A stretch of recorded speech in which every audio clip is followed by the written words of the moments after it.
Bonjour, dans cette vidéo on va parler de Nadi Shodhana Pranayama. Le pranayama, c'est la discipline, la science du souffle pour les yogis. C'est l'art de la respiration qui permet d'obtenir, à l'aide de techniques spécifiques, l'équilibre de notre énergie vitale, la dissolution des fluctuations du mental et la maîtrise des mécanismes physiques, physiologiques, psychiques de l'individu.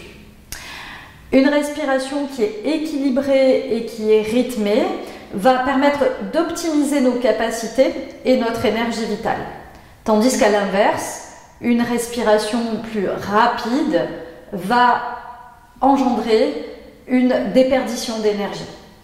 Cette respiration donc doit se faire par le nez en toutes circonstances, sauf dans certaines techniques spécifiques de pranayama comme la respiration Shitali et la respiration Chitkari.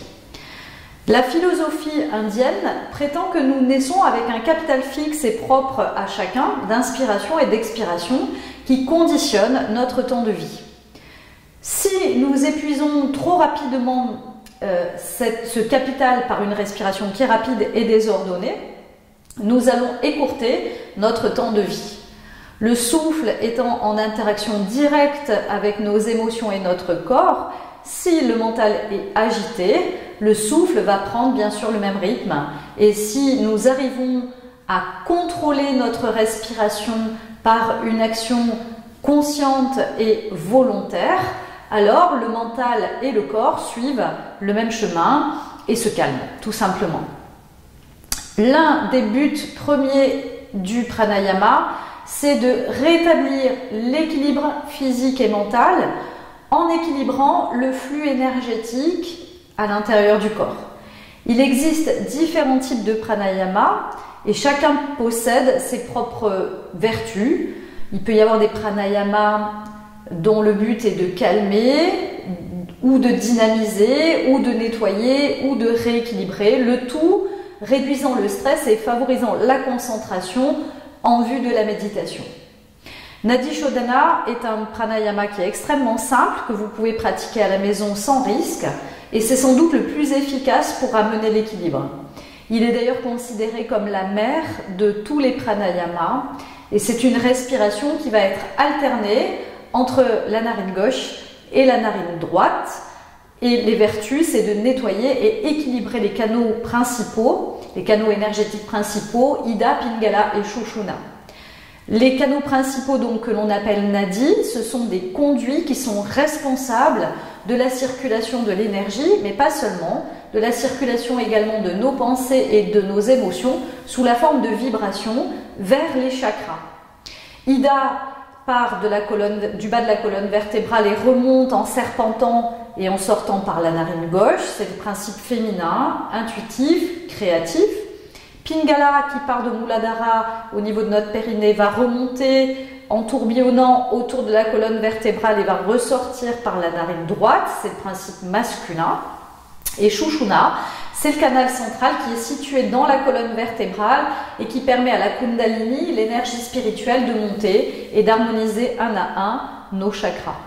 Donc Ida et Pingala partent de notre base, de Muladhara chakra, chakra racine au niveau de notre périnée, et remontent en s'entrelaçant le long de la colonne vertébrale, le long de Sushumna. Chaque point de rencontre entre Ida et Pingala va former un chakra. Il y en a 7 en tout. Non, pas 7 en tout, il y en a 7 principaux, pardon, il y en a beaucoup, mais 7 principaux, et il doit y avoir un équilibre entre Ida et Pingala, mais celui-ci, vous l'avez compris, est fragile parce que cet équilibre dépend de notre rythme de vie, et étant donné qu'on mène une vie plutôt yang, et qu'on a beaucoup de pensées et parfois d'émotions perturbatrices, cet équilibre va être perturbé, et ce déséquilibre a des répercussions sur notre santé physique, émotionnelle et mentale. D'où l'intérêt de pratiquer régulièrement ce pranayama. 5 minutes par jour peuvent suffire à ramener tout simplement le calme et l'équilibre dans le corps, dans la tête, dans le mental. Alors comment on va pratiquer ce pranayama? On peut déjà le pratiquer avant une pratique de yoga ou après une pratique de yoga, ou à tout moment de la journée dans la mesure où on va l'espacer de la digestion. Il faut tout simplement trouver une posture assise agréable, confortable. Ce peut être en tailleur comme je suis ici, mais ça peut être également sur une chaise. L'important, c'est d'avoir le dos droit, mais sans raideur dans celui-ci. Puis on va placer la main gauche ici sur le genou gauche, paume de main vers le ciel en Jnana Mudra, l'index sous le pouce et les 3 autres doigts sont étirés.